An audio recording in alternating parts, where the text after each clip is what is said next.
वार्ता न्यूज में आपका स्वागत है। आइए बढ़ते हैं चुनावी वार्ता की ओर। 20 स्तरीय पंचायत चुनाव को लेकर हलचल तेज हो चुकी है। सभी उम्मीदवार अपने अपने पक्ष में जनता से विकास की बातें कर रहे हैं। इसी कड़ी में आज हमारी टीम जनपद सदस्य के पद के लिए संगीता प्रहलाद आंजना चुनावी मैदान में खड़ी हुई है।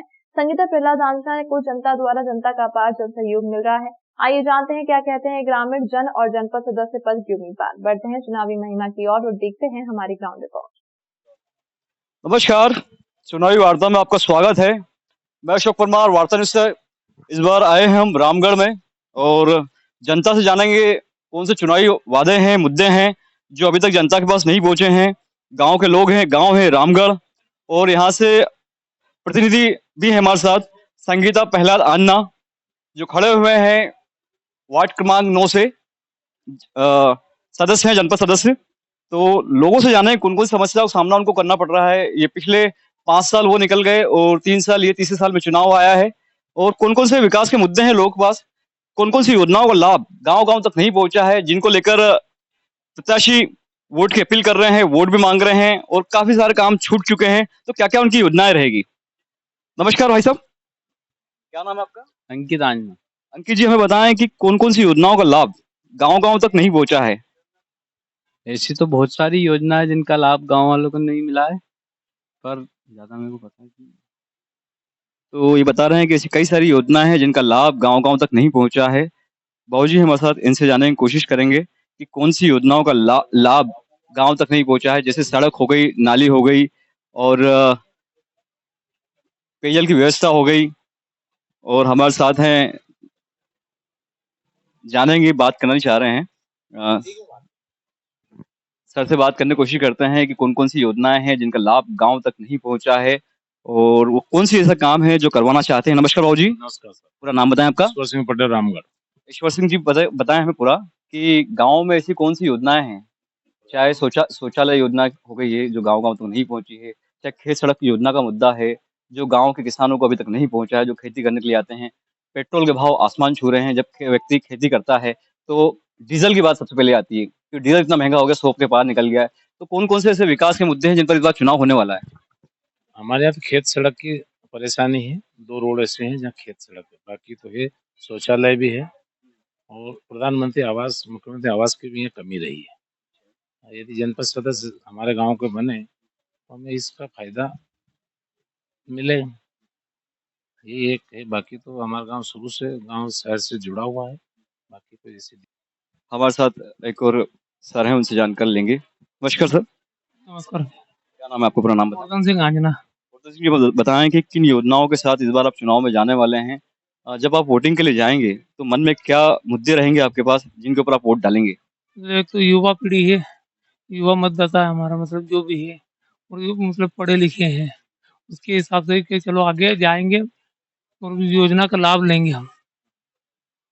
गांव गांव तक शौचालय बने हुए हैं हर गांव में। अगर आप भी कई गांव में जाते होंगे तो गरीब जो लोग हैं, मतलब जो अच्छे खासे लोगों के पास तो है, पर जो गांव की गरीब जनता है, क्या उन तक ये योजना पहुंची है? पहुंचे थे, करीब करीब में पहुंच चुकी है। और जैसे कुछ गांव में नहीं भी पहुंची है तो पहुंच जाएगी वो भी। अब हमारे गांव में तो लगभग 100% हो गई है योजना की पूरी।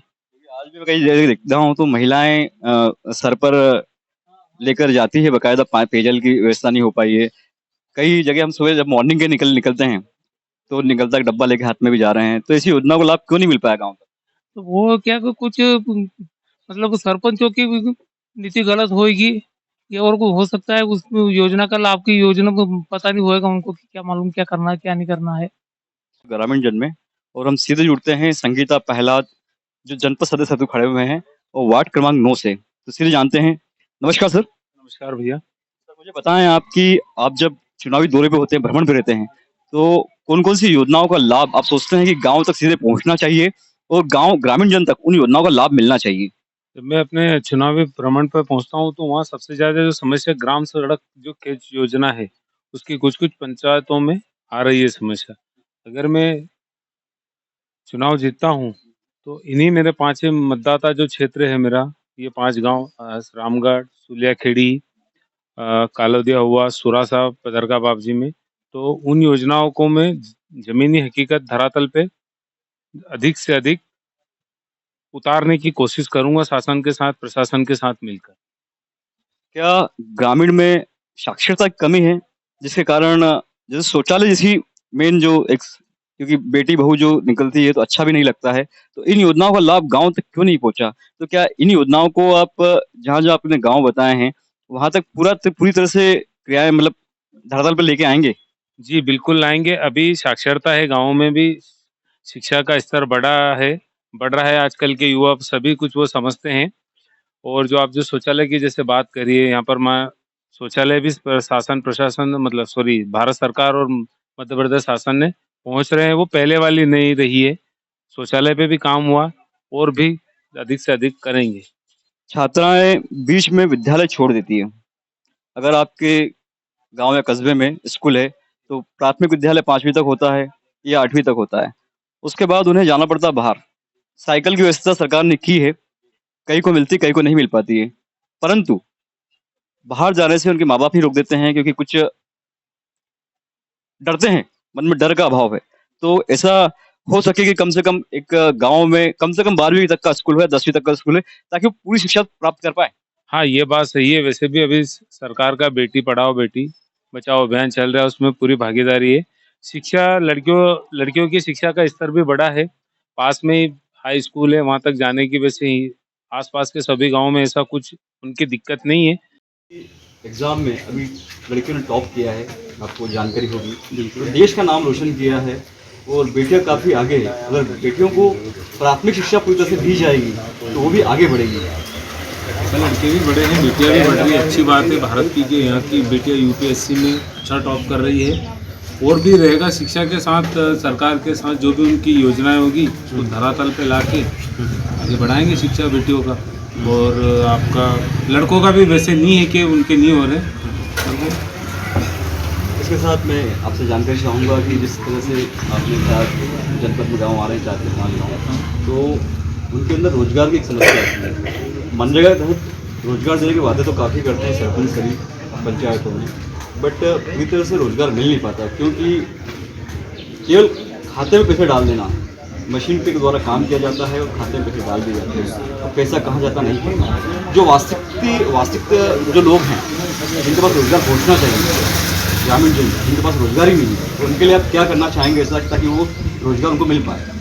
जैसा मनरेगा के तहत रोजगार तो मिल रहा है ग्रामीणों में, मशीनरी का उपयोग का आप जो बोल रहे हैं वो कुछ होता नहीं है वैसे। बाकी हाँ, अगर मैं आता हूँ इस जनपद सदस्य के रूप में, अगर मुझे मिलेगा कार्य करने का मौका, तो मैं मेरी जितनी है तीनों पंचायतें उनसे मनरेगा के तहत काम मिलेगा और काम चल रहा है, भूतपूर्व सदस्यों में भी चल रहा है। क्या आप इन चारों गांव जो 4 से 5 गांव बताए हैं मुझे, वहाँ पर स्ट्रीट लाइट की व्यवस्था, पानी की व्यवस्था सरपंच के साथ मिलकर, और फिर सड़क योजना के लाभ, पेंशन की योजना का लाभ, साक्षरता की योजना का लाभ गांव तक पहुंचाएंगे ताकि एक जनपद जो पूरी है ये स्मार्ट विलेज के रूप में तब्दील हो पाए?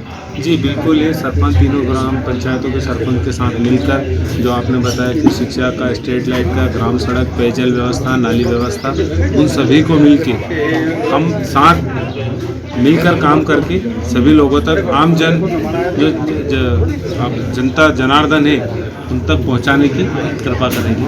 और वैसे सब कुछ करना है शासन के, पर जैसे वहाँ के ग्राम पंचायतें रहती है, वहाँ के सरपंच लोग भी पूरी तरह से सहयोग करेंगे।